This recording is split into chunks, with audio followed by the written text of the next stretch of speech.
Hi everybody. Today we're going to be talking about geometry and art again, and specifically the math concepts of tessellations. If you want to see an artist with an amazing grasp of that subject, you need to check out MC Escher. Here's the website. Tessellations is a concept where you take a shape and you repeat that shape to cover a surface where nothing overlaps and there's no space left behind. Pentagons are a polygon that will tessellate. Notice there's no extra spaces, no overlap. But not all polygons will tessellate. These hexagons require the shape of a square in between them to get them to tessellate. We're going to have fun with this concept now. We're going to create our own shape that will tessellate. To do that, what you first need to have is a square. Obviously, squares tessellate very well. They fit together edge to edge with no extra spaces and no overlap. Now what you're going to have to do is change this square so that it will fit more like a puzzle piece and have more design to it. So we're going to keep this flat edge the way it is, and my design is going to go corner to corner. It doesn't really matter what you do.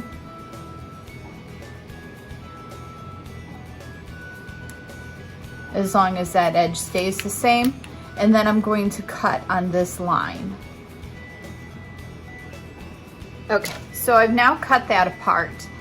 What you want to do without flipping this or changing it, you're going to just bring this shape down right here, corner to corner, and you're going to tape it there so that it stays. Now, what I'm going to want to do is to change this so that it fits in this way too. I'm gonna go from the corner because it's gonna be easier for me to fit it to my other side.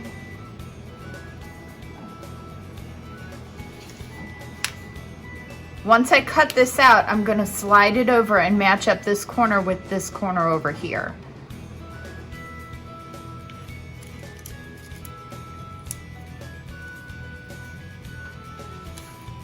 And that's my tessellating puzzle piece. We want to take this piece now and create a piece of artwork with it. So we're going to use this to trace onto another sheet of paper in all directions because it will now fit top, bottom, side, side, and fill the paper. So you're covering your surface with a shape that fits into itself without overlapping or leaving any negative space behind. That's tessellating.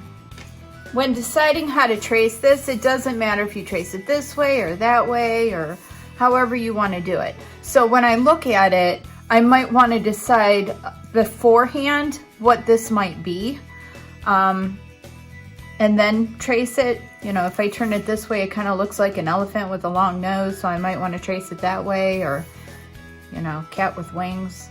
I kind of like that idea. So I think I'm going to trace that way. And also the best way to start is right in the middle. So you can see I've traced it one time. Now I'm going to go ahead and find how that fits and trace all the way around, all the way around. It will fit all the way around.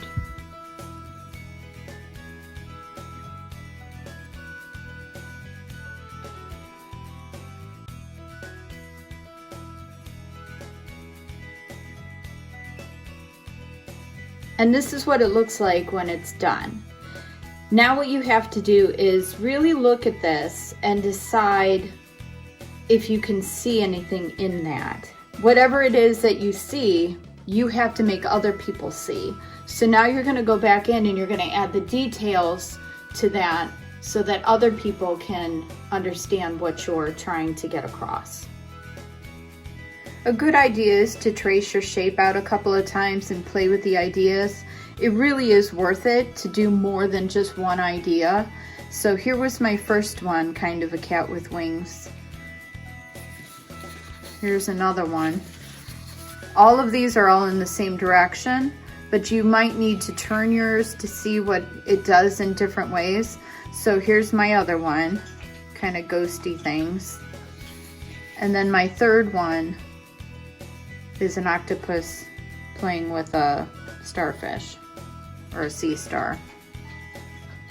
If you choose a complicated design, you're probably going to want to trace it into each space rather than having to redraw all the details each time, although that could be nice. No one says that each one of these has to be exactly like the other.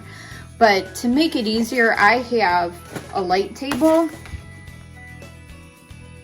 This is a light table. They're super thin, super cheap. I got mine on Amazon, I think, for 15 bucks. But a favorite of mine is the window. So if you don't have a light table, which probably most people don't, I suggest you use your window, and you can use that like a light table to see through your work so that you can trace. Remember when you're creating your designs that you can't change the outside of your design. That has to stay the same. You can only change what's on the inside. So here's your finished design. I know it looks crazy complicated, but if you consider that you're just manipulating a square, and then once you've decided what your design would be, you're just tracing it again and again and again. Just like many geometric designs, tessellations can be found in nature. Bees do it all the time. Many artists besides MC Escher found tessellations interesting. If you'd like to see more, check out Islamic tile art. A lot of Islamic art is non-pictorial. That means no people, no animals, no plants and things like that. It's design-based. So they have beautiful tiles and beautiful glasswork and just amazing textiles. It's something that everybody should check out. Thanks for tuning in. I'd love for you to give this a try, and I'll see you next time.